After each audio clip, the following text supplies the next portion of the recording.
então portas se fecham. Muitas vezes, quando você começa a comunicar, ou seja, a refletir o propósito que a sua vida carrega.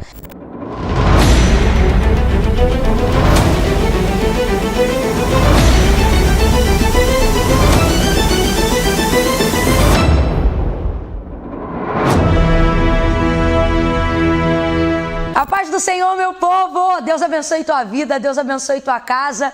Feliz de perceber o quanto você tem recebido e tem vivido os ensinamentos que o Senhor tem compartilhado com a gente aqui no seminário A Força de um Propósito, nessa segunda fase de conteúdos inéditos e exclusivos para que a gente possa para que nós estejamos preparados para o dia 10 de maio, às 9 horas da noite, pelo meu canal oficial no YouTube, porque é ali que vai se dar realmente a grande aula, a aula imperdível, aquela a quem eu tenho dedicado muitos dias e muito tempo de oração para que seja um grande jorrar, um grande despertar de Deus, para que seja uma noite de um romper tremendo da parte de Deus para a sua vida, como tem sido na minha vida. Seminário A Força de um Propósito. Você não pode perder, 9 horas da noite, dia 10 de maio, ok? Para você que já está inscrito nos nossos grupos de WhatsApp, fica ligado nas nossas tarefas, não deixa de participar. Se teve algum vídeo dessa segunda fase, dos conteúdos exclusivos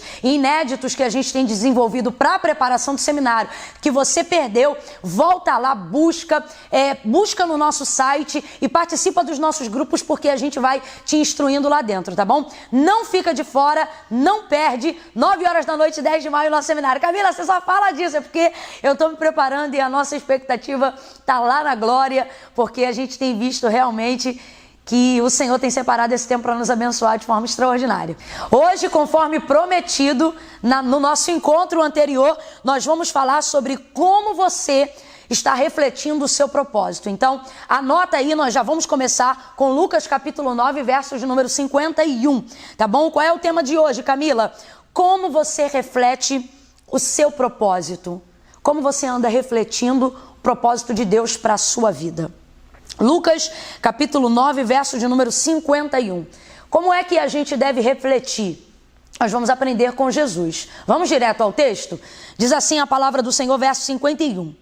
E aconteceu que, completando-se os dias para a sua assunção, ou seja, depois que Jesus Cristo já havia ressuscitado, passando por aquele período de primícias que ele estava preparando para o seu Pai, antes de ser assunto aos céus, manifestou o firme propósito de ir a Jerusalém. Manifestou o firme propósito de ir a Jerusalém. Verso 52. E mandou mensageiros adiante de si. E indo eles, entraram numa aldeia de samaritanos para lhe prepararem pousada. Mas não o receberam, porque o seu aspecto era como o de quem ia para Jerusalém. Gente, isso aqui é muito sério. Duas verdades. Primeira, Jesus está tão focado em cumprir o propósito que o Senhor tem com ele em Jerusalém, que isso vai se manifestar no seu semblante, literalmente na sua aparência, na sua postura, no seu posicionamento, de tal forma que os seus discípulos vão aderir a essa mesma postura. Olha o que o verso 52 diz, que manifestando ele o firme propósito de ir a Jerusalém, envia então os seus discípulos, não é ele envia os seus discípulos a uma pousada, a uma pensão que estava ali em Samaria, ou que era dos donos dos samaritanos, né? Numa aldeia samaritana. Ele envia os seus discípulos que, uma vez chegando ali, tem tão no seu rosto, na sua aparência, em tudo, na sua prontidão de espírito, o propósito de ir a Samaria, que por causa daquela rixa entre judeus e samaritanos, os samaritanos decidem não hospedá-lo, porque percebem que eles estão indo o caminho de Jerusalém. E acabam fechando as portas e não abrindo vagas, não hospedando eles ali. Então são duas verdades. Primeiro, quando você reflete o propósito de Deus na sua vida, você recebe, junto com esse reflexo, a capacidade de contagiar e de animar outras pessoas. Eu estou falando isso porque já teve vez aqui, né, dentro dessa fase de conteúdos que nós temos liberado aqui no seminário A Força de um Propósito, que eu falei sobre a importância de estarmos conectados a pessoas. E tem gente aqui que precisa realmente desse apoio, de estar conectado a pessoas para conseguir chegar em lugares, para conseguir chegar ao destino que o seu propósito o levará. O de Jesus era chegar em Jerusalém naquele dia. E ele precisava que os discípulos fossem adiante dele, preparando um lugar onde eles iam pernoitar. Eita, alarme, agora não. Aonde eles iam pernoitar para viverem esse propósito. Só que aquilo que está em Jesus é tão forte que ele passa para os seus discípulos. E às vezes, aquilo que você precisa passar para as pessoas não está sendo passado porque o reflexo do seu semblante, da sua imagem, da sua postura. E eu não estou falando só do jeito que você se veste, não, mas eu estou falando também disso. Se eu estivesse aqui, por exemplo, agora nesse vídeo, de qualquer maneira, seria bem menor a audiência de espectadores desse vídeo. Porque normalmente as pessoas se atraem logo pelo visual.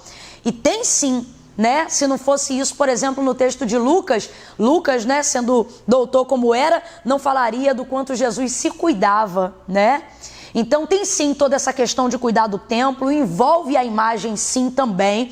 Por que que envolve a imagem, Camila? Porque a imagem comunica, gente. Se você vê uma pessoa toda arrumada com roupa de festa, você não sabe se é um casamento ou se é 15 anos, mas sabe que ela está indo para uma festa. Por quê? Porque roupa também é uma forma de linguagem. Roupa também comunica a finalidade de um propósito. Se você vê, por exemplo, uma pessoa de tênis com uma roupa mais despojada, você sabe que ela está indo para um lugar onde ela pode ficar mais à vontade, onde ela pode ficar mais confortável. Se você vê, por exemplo, uma pessoa com uma roupa, né, de academia, você sabe que ela está indo fazer um exercício, que ela está envolvida em alguma atividade que a roupa dela está comunicando. O lugar que ela está indo, para onde ela está indo, o que ela está indo fazer. Então eu não posso aqui dizer que não comunica. Comunica sim, mas eu não estou falando só de roupa, não estou falando só de estereótipo, estou falando de postura. É a sua postura que vai contagiar outras pessoas. Às vezes você lidera, por exemplo, um departamento na sua igreja. É hora do ensaio. Só um exemplo aleatório para a gente entender. E você é o primeiro a chegar desanimado no ensaio. Você é o primeiro a não querer fazer uma oração para começar um ensaio. Você é o primeiro a reclamar do playback ou do som no ensaio. Tá me entendendo? A sua postura vai determinar, vai impregnar, vai contagiar sobre a vida das outras pessoas que estão à sua volta. E isso é em tudo, não é só sobre os seus liderados não, é na sua casa. Como está a prontidão do seu espírito? Como é que você chega no seu trabalho? Tem gente aí que já viralizou um áudio meu pregando, onde eu falo, você vai chegar, você vai botar água para ferver, vai passar aquele café. E aí eu brinco ali, né, com a igreja, aonde eu digo, Camila, mas eu não tomo café, para as pessoas que não tomam café, né? Camila, mas eu não tomo café. Eu digo, vai ver, é por isso que você tá triste. Quantas pessoas passaram a tomar e a experimentar café depois disso, vocês acreditam? Por quê? É a nossa vontade de contagiar as outras pessoas, é uma postura. Então Jesus tem uma postura que anima os seus discípulos a tal ponto que eles acabam refletindo o propósito de Jesus Cristo. Eles acabam refletindo o mesmo propósito do seu mestre. Não foi assim que Pedro foi identificado próximo ao período da crucificação de Cristo? Quando Cristo foi capturado, não disseram para ele, você parece com ele, você fala como ele, você age como ele. E ele disse, não sei quem é, nunca vi, não conheço, tendo negado a Cristo no dia em que ele foi crucificado. Mas o quê? Toda a sua postura comunicava o propósito de Cristo. Entende isso?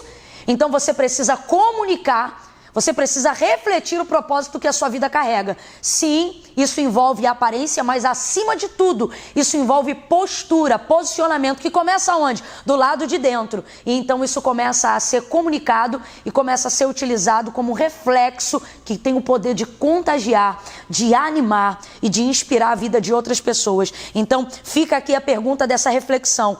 Como você tem refletido o propósito que a sua vida carrega? E a segunda coisa, que é muito válido aqui a gente comentar, que é a consequência que se revela quando você começa a refletir o propósito que você carrega.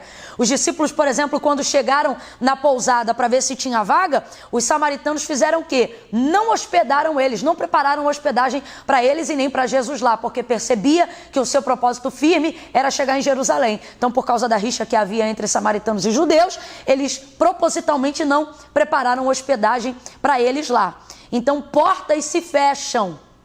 Muitas vezes, quando você começa a comunicar, ou seja, a refletir o propósito que a sua vida carrega. Camille, isso é ruim? Não, isso é apenas a consequência do reflexo do seu propósito. E eu considero particularmente isso bom, porque você já começa a comunicar o seu posicionamento sem que haja palavras. Então isso vai fechar sim algumas portas, mas vai evitar muito problema, vai comunicar muita transparência e vai alcançar muitas vidas e muitas pessoas a seu redor sem que haja língua e nem palavra. Por exemplo, Daniel capítulo de número 1, do verso 13 ao verso de número 15. O que ele viveu lá? Reflexo do seu propósito. Ele fez como Jesus. Primeiro, propôs firmemente no seu coração não se contaminar com as iguarias do rei. Agora eu te pergunto, olha o texto lá do capítulo 1. Ele obrigou Ananias, Misael e Azarias a fazer a mesma coisa? Não.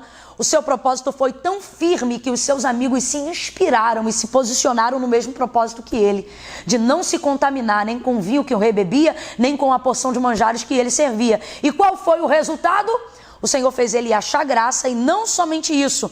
O texto vai revelar o quê? Que os seus semblantes eram melhores. Então o que eu quero fechar aqui? Te dizendo que o reflexo do seu propósito, ele vai te tornar melhor, ele vai comunicar melhor a finalidade do objetivo de Deus em te usar. E não só isso, ele vai inspirar e vai contagiar muito mais pessoas do que decepcionar aquelas que não concordam com o propósito que a sua vida carrega, tá bom? Então fica firme no propósito, mas também reflita o propósito que a sua vida carrega. Não seja um propósito 007, um propósito espião, não, de forma nenhuma. Reflita em tudo, no seu trato, na sua fala, na sua postura, nas suas decisões, na maneira como você se comporta, como você se apresenta. Por que não dizer na maneira como você se veste? Lugar que você vai combina com aquilo que você está demonstrando, para onde você está indo, ou seja, em todas as áreas da sua vida, tá bom? E que tarefa a gente vai colocar aqui para isso, gente? Eu amei esse exercício. Você tem 48 horas para cumprir ele, senão ele vai para a gaveta, tá? Então rompa na força do propósito. Sabe o que eu coloquei aqui? Você tem 24 horas para usar ou demonstrar fisicamente numa área tangível algo que comunica o propósito que a sua vida carrega. Camille, eu não entendi. Então você vai colocar ou uma camisa com um versículo que reflete aquilo que você acredita, ou post-its na sua área de trabalho, se não tiver problema, que manifestam uma palavra que combina com a fé desse tempo para a sua vida, aquilo que Deus tem falado que vai fazer na sua vida. Eu quero que você manifeste, que você traga para um mundo concreto, para um mundo de tangibilidade, ou seja, aquilo que já existe dentro de você, mas que precisa se manifestar. Eu estou falando isso aqui, gente, só para ficar bem claro. Eu acabei de me lembrar quando eu ainda era uma menina e eu fui dirigir um trabalho de consagração. E eu me lembro que as irmãs que estavam ali, elas eram todas muito simples e a consagração era feita de portas fechadas. E no meu coração eu estabeleci o propósito de abrir as portas, de acender as luzes, de fazer o melhor que nós poderíamos fazer para que as pessoas soubessem que havia ali um trabalho de oração. E eu me lembro que logo no começo eu acabei sendo muito influenciada, porque eu participava daquele trabalho e elas eram muito simples, às vezes era perto de casa, então elas iam de chinelo mesmo, ou com a roupa que tinham terminado de lavar louça e tal. E eu comecei a sentir um incômodo, senti que o Espírito Santo queria que eu refletisse o brilho daquele propósito, que eu melhorasse a forma da apresentação, para que o nome de Deus fosse glorificado. Então eu comecei a tomar atitudes que manifestavam, ou seja, que refletiam o propósito que Deus havia me confiado para aquele trabalho de oração. Então eu abri as portas, eu acendi as luzes.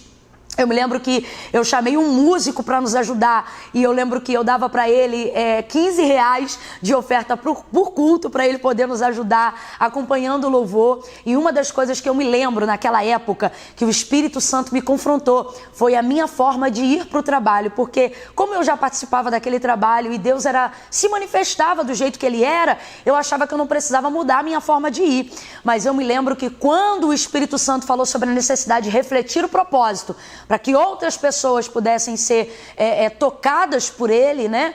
Ele falou sim, porque eu tinha mania de ir só de rasteirinha ou de chinelinho. E eu me lembro então o Senhor me confrontando e falando para eu melhorar a minha forma de apresentação. E aí Deus até usou a esposa do meu pastor na época para me ajudar com isso, sabe?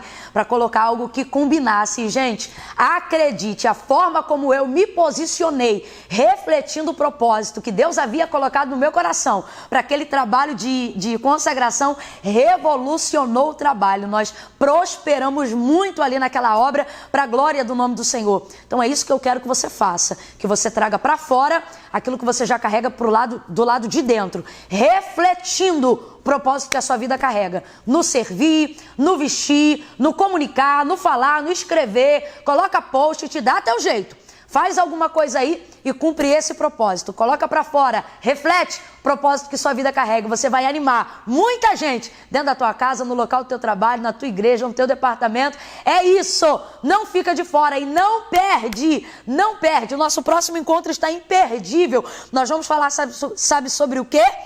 O propósito de Deus é a minha cura. Quando atender o propósito de Deus se torna a sua cura. Tem cura no nosso próximo encontro e você não pode ficar de fora. Se inscreve no seminário A Força de um Propósito. Te espero. Beijo. Até lá.